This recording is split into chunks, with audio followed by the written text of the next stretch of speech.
क्या आप अपने बच्चे के उज्जवल भविष्य की तलाश में हैं? तो आइए SD चिल्ड्रेन कॉलेज भटौली में यह क्षेत्र का एकमात्र पूर्णतः अंग्रेजी माध्यम का विद्यालय है, जहां कक्षा नर्सरी से कक्षा 10वीं तक की शिक्षा प्रदान की जाती है।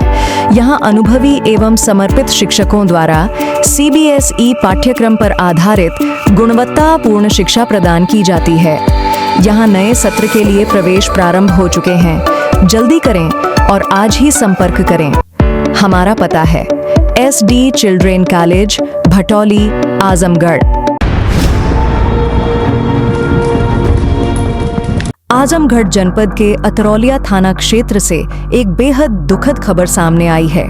यहाँ पंडौली गांव में गोबर की खाद ट्राली में भरते समय एक युवक की करंट की चपेट में आने से दर्दनाक मौत हो गई। मृतक गांव के ही रहने वाले 35 वर्षीय प्रतीक शुक्ला थे, जो खेतीबाड़ी के साथ साथ बीजेपी पार्टी की राजनीति में भी सक्रिय भूमिका निभाते थे। इस हादसे के बाद पूरे गांव में शोक की लहर दौड़ गई है। अतरौलिया थाना क्षेत्र के पंडौली गांव में रविवार सुबह लगभग 8 बजे उस समय एक बड़ा हादसा हो गया, जब गांव निवासी 35 वर्षीय प्रतीक शुक्ला अपने छोटे भाई के साथ घर के पास रखी गोबर की खाद को खेत में ले जाने के लिए ट्राली पर लोड कर रहे थे। बताया जा रहा है कि दोनों भाई रोज की तरह खेती से जुड़े कार्यों में जुटे हुए थे। इसी दौरान जैसे ही प्रतीक शुक्ला ने गोबर के घूर में फावड़ा चलाया, वह अचानक करंट की चपेट में आ गए। करंट इतना तेज था कि वह मौके पर ही गंभीर रूप से झुलस गए और देखते ही देखते उनकी मौत हो गई। परिजनों के अनुसार जिस स्थान पर गोबर की खाद रखी गई थी, उसके पास एक लोहे का पोल लगा हुआ था, जिस पर स्ट्रीट लाइट स्थापित थी। बीते 29 मई 2026 को आई तेज आंधी के कारण यह पोल टूटकर गोबर के ढेर पर गिर गया था। हैरानी की बात यह है कि पोल गिरने के बाद किसी ने यह जांचने का प्रयास नहीं किया कि उसमें बिजली का करंट प्रवाहित हो रहा है या नहीं। आशंका जताई जा रही है कि पोल में लंबे समय से करंट प्रवाहित हो रहा था और इसी की चपेट में आने से यह दर्दनाक हादसा हुआ।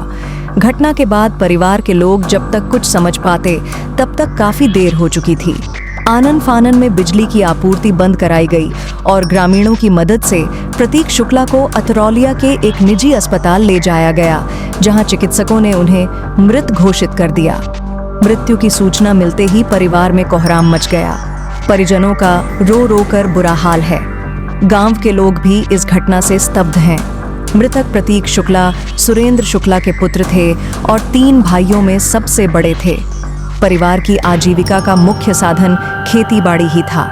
परिवार की पूरी आर्थिक व्यवस्था कृषि पर निर्भर थी और आय का कोई अन्य स्रोत नहीं था। उनके आकस्मिक निधन से पूरे गांव और आसपास के क्षेत्र में शोक और मातम का माहौल है। इसके प्रायोजक हैं एडवांस कंप्यूटर, निकट इंडियन बैंक, बूढ़नपुर, आजमगढ़। यदि आप अपने बच्चे को कंप्यूटर की उत्तम शिक्षा देना चाहते हैं तो तुरंत संपर्क करें।